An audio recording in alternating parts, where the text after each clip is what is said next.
A ver si... Vale. No está a tu altura, a ver si... Cuando quieras ya puedes empezar. Bueno, buenas tardes. Mi charla es una excusa para volver a releer uno de los artículos fundacionales de la inteligencia artificial, que es el famoso Computing Machinery and Intelligence de Alan Turing. Me voy a centrar bastante en las refutaciones que hizo Turing en respecto a los argumentos en contra de la inteligencia artificial.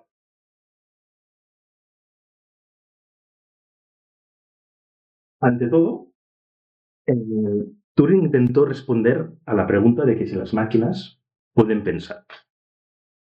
Es decir, si las máquinas pueden ser inteligentes. Entonces, Turing, en su artículo, ya diferenció, ya intentó explicar de que primero hacía falta diferenciar qué tipo de máquinas, de qué tipo de máquinas estamos hablando. Y también hemos de tener en cuenta de qué consideremos por inteligencia, por pensar.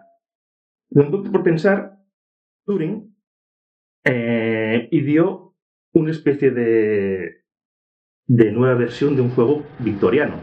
Un juego victoriano en que una persona tiene que descubrir si otra persona que estaba comunicándose con él era hombre o mujer. Entonces esto lo aplicó a las máquinas. Esto lo aplicó a las máquinas. Un interrogador hace una serie de preguntas escritas y tiene que averiguar en un tiempo determinado si el interlocutor es humano o es una máquina. Es el famoso test de Turing. Si una máquina puede engañar al interrogador, pues podríamos decir que la máquina es inteligente. También, en su artículo, Turing intentó concretar de qué tipos de máquinas estamos hablando. Y entonces él se refirió básicamente a los computadores digitales. Por varios motivos. Primero, porque en el año 1950 ya disponíamos de ordenadores que se pueden considerar máquinas universales. ¿Qué es una máquina universal? Es una máquina que es capaz de realizar cualquier algoritmo, cualquier lista de instrucciones en forma de algoritmo. Entonces, Turing, en su artículo, ya hace referencia a la primera máquina digital diseñada prácticamente 100 años antes, que es la famosa máquina analítica de Babbage. Entonces, básicamente, la cuestión que intenta responder Turing es, dado suficiente memoria, suficiente tiempo y con un algoritmo adecuado, pues si una máquina es capaz de jugar al juego al test de Turing de manera razonablemente bien. Entonces, Turing considera que en el futuro, pues sí que podrían haber máquinas que realizasen ese test de Turing de manera correcta. Entonces, Turing intenta rebatir los principales argumentos de su época en contra de la inteligencia artificial. El primer argumento es el argumento teológico. Este argumento dice si el pensar es una función de un alma inmortal y Dios ha dado esa alma inmortal a los seres humanos, no a los animales y a las máquinas, pues entonces la conclusión es que un animal o una máquina no puede pensar. Entonces Turing rebate este argumento diciendo de que, bueno, Dios ha creado el hombre. Ha creado el hombre. Pero nosotros cuando tenemos hijos estamos creando también seres vivos. De la misma manera,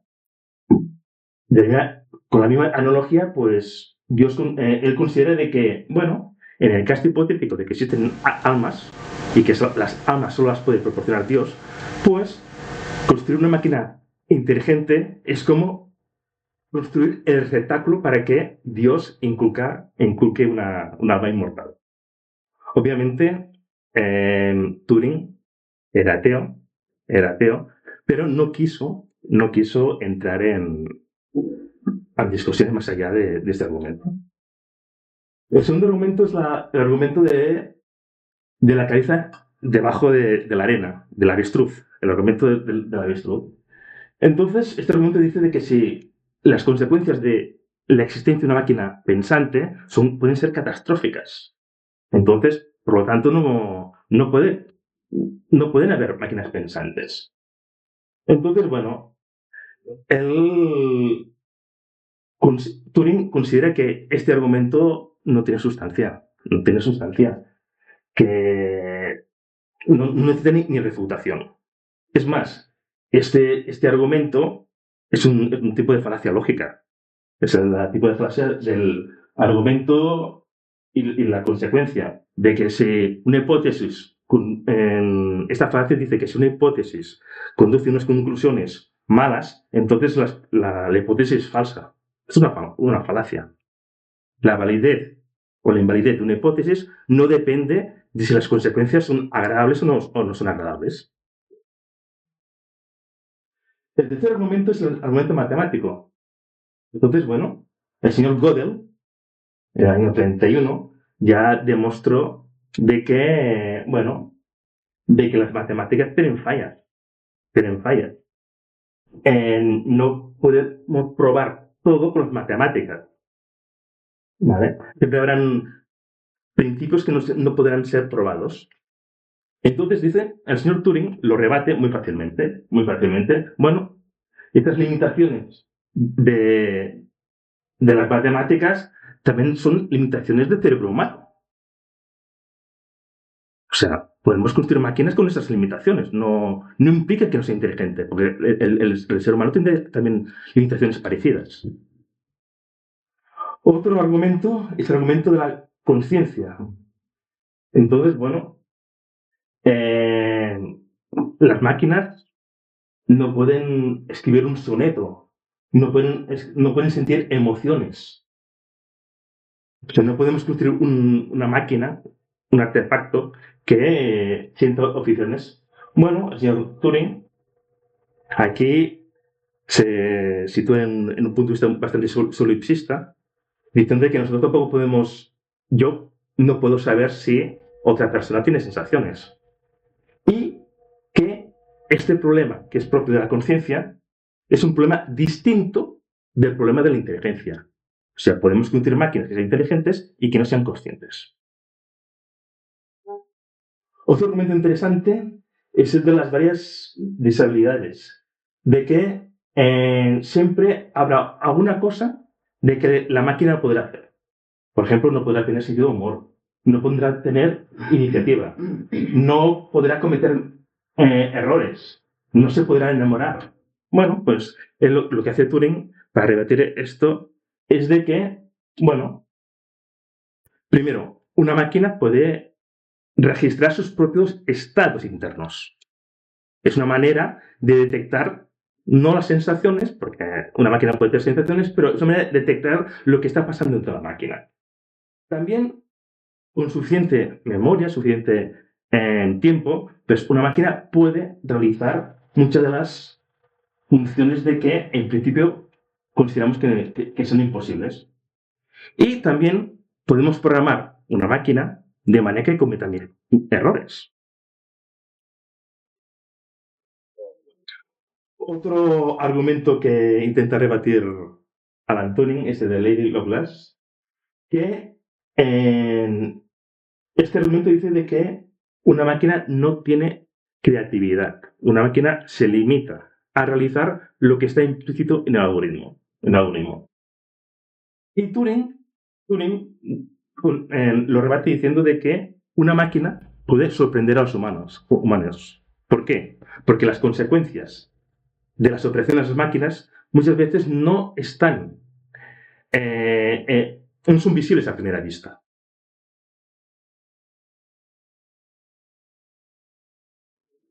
También considera Turing de que podemos construir una máquina de la misma manera en que construimos, de la misma manera en que, haciendo la analogía del cerebro de un niño, pues podríamos construir el hardware de una máquina de manera que esta máquina sea el sustrato básico mediante el cual, mediante un proceso de aprendizaje, pues la máquina adquiera nuevas capacidades. Otro argumento interesante es el de la discontinuidad o de la continuidad del sistema nervioso. Hemos dicho de que las máquinas universales que existen en el año 50, cuando Turing escribió el artículo, son máquinas digitales. Y el sistema nervioso es un sistema analógico. El tiempo en que las neuronas se activan, etc., son tiempos analógicos. Entonces, bueno, Turing, de acuerdo, la máquina, el ENIAC, que era la máquina que estaba en Estados Unidos en operación, es una máquina digital.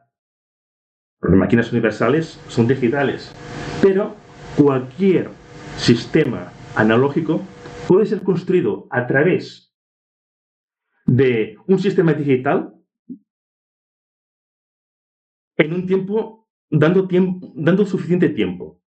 O sea, podemos simular un comportamiento analógico mediante un sistema digital, pero hasta un cierto grado. Otro argumento es el de la informidad del comportamiento. Este argumento dice de que es imposible para una máquina tener en cuenta todas las posibilidades que existen en el mundo real. Por ejemplo, una máquina que se encarga de conducir un coche, pues la casuística es infinita. Lo que se puede encontrar en el tráfico es infinita. Y entonces Turing dice de que mediante reglas simples podemos abarcar una infinidad de causísticas distintas. Además, Turing añade de que muchos comportamientos, en principio impredecibles, siguen unas leyes. El problema es que esas leyes las desconocemos. Otro argumento que refuta es el de la percepción extrasensorial. En los años 50 estaba mucho en boga, yo diría que más que ahora, pues estudiar fenómenos como la telepatía, la precognición. Y entonces este argumento dice, pues si estos fenómenos que son imposibles de replicar en una máquina. Entonces Turing, respecto a esto, dice dos cosas. Primero, bueno, le concede el beneficio de la duda. Y segundo, de que estas condiciones, estas capacidades, no tienen nada que ver con la inteligencia. O sea, podemos construir una máquina inteligente sin tener en cuenta estas posibles, potenciales capacidades. Turing, en su artículo, intenta explicar un poco cómo podría ser un posible tipo de máquina inteligente. Una máquina con el cerebro de un bebé y a la cual se ha implementado una serie de aprendizaje. Y respecto a esto, pues Turing ya considera varios problemas. La complejidad de la máquina, pues de que a veces no es fácil saber los interiores de la máquina durante el proceso de aprendizaje. Y una cosa muy interesante es de que considera que una máquina sería muy interesante para una máquina inteligente, pues añadir un comportamiento de aleatoriedad. Entonces, Turing es consciente de que para una máquina, los números que va a generar una máquina no son números aleatorios, son números pseudo-aleatorios, porque siguen un algoritmo. Entonces, Turing ya piensa la posibilidad de utilizar fenómenos físicos como el periodo de desintegración de un átomo radioactivo, ¿vale?, para intentar añadir un punto de aleatoriedad.